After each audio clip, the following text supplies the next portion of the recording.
Welcome to Chamber Chats, a weekly series by the West Monroe, West Ouachita Chamber of Commerce, highlighting our valued members. As always, find out more about the Chamber and our members online at westmonroechamber.org. Special thanks to our Season 2 title sponsor, Ouachita Valley Federal Credit Union. And now, this week's episode of Chamber Chats. Hey everyone, it's Chris with the West Monroe Chamber, and we are somewhere kind of hidden in West Monroe. We're at the roasting area for 7 Square Coffee. This is exciting. Tell us a little bit about what's going on. It is. So this batch right here, I just dropped out of the roaster. So basically what we do is we take all these green coffee beans that you see, they're like we just talked about, they're from all over different countries all over the world. And we build roast profiles based on what kind of flavor we're wanting. So if we want a medium or a light roast or a dark roast. You can control it. Yeah. You can control it with this machine by different airflows. You can adjust the airflow, the heat volume that you're putting into the machine. And it's just got a big cast iron drum that rotates in around in there and it cooks the beans. And once you kind of get your roast profile built, you can kind of lock that in and you know what to do. Right. If you're experimenting with a new bean, you got to kind of roast it. It's like cooking a new dish. You don't always get it right. Experiment. Right. So that's one of the things that I'm always humbled by is like a couple degrees is all the difference in the world. It makes a big difference. So like once you're waiting, and then it's like you have seconds that you're perfect window. In the earlier process, it's not as big of a deal, but when you get closer to the end goal, you really got to pay attention to your temperatures and how fast they're changing. Wow. Because it's so scientific. Sure. All the different chemical changes and stuff that are taking place in those coffee beans to give us that flavor we love. Right. So you just got to pay attention to what's going on. Yeah. You can mess a roast up real quick if you're not paying attention. Well, and we were talking about different beans. So y'all are exclusively Arabica beans. Yeah. Okay, so there's Robusta and Arabica. Right. Everybody likes Arabica because it's more full flavor, doesn't have that bitter component.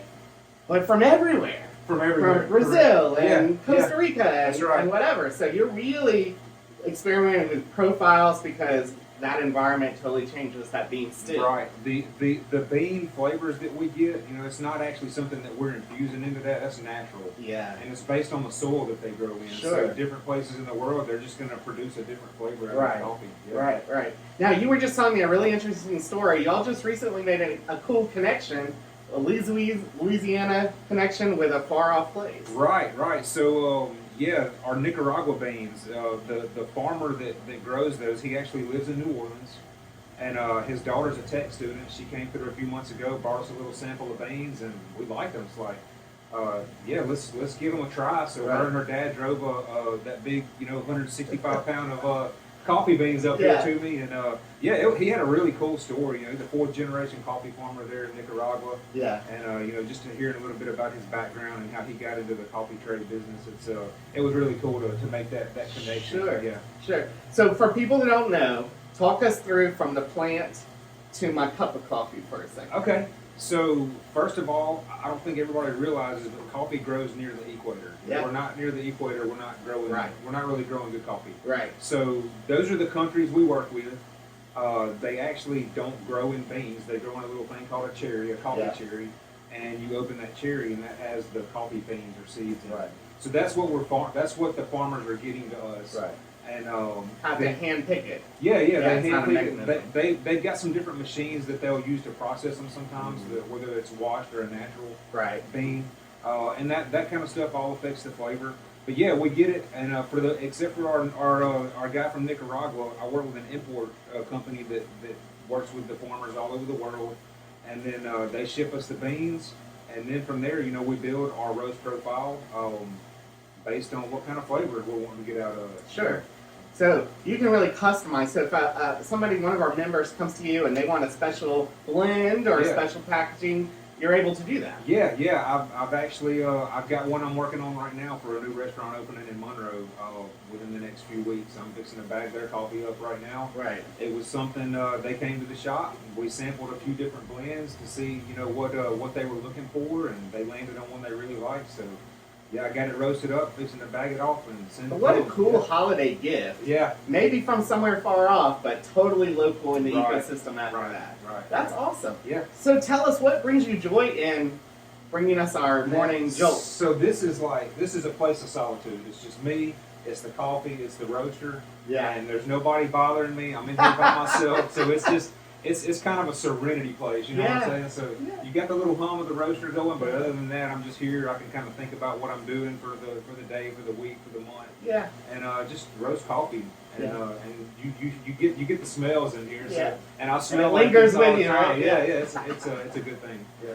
So tell us, 7 Square. You know, it's hidden right there in downtown West Monroe. Right. But y'all have recently taken that on, and tell us a little story. Yeah, so that was we took over ownership at the beginning of June. Which if you would have asked me 6, 7, 8 months ago, you know, what's the goal as far as owning a coffee shop? I'd be like, wait, what? There's no goal. That is not a goal. So we had gotten word that Nick Carlson, the previous owner, was going to sell the business, and we were customers there, and we were like, man, you know, wouldn't want the quality to change, so. Those thoughts just rolling through our head, and it's like, man, do we need to move on this? Is this something that maybe God's pushing us towards? And it was just a path that God put in front of us that we were never expecting. We weren't looking for it, but you know, there it was, and you know, lots of conversations with Nick. Got to really know him, and just the history of the business, and it was a really cool process. Yeah. So y'all are open. Tell us about your hours so people can stop by. 7 to 5, Monday through Saturday, unless we're doing some special events. We've got one going on this Friday night. We've got some live music going Friday night. But typically, you know, just 7 a.m., 5 p.m., Monday through Saturday.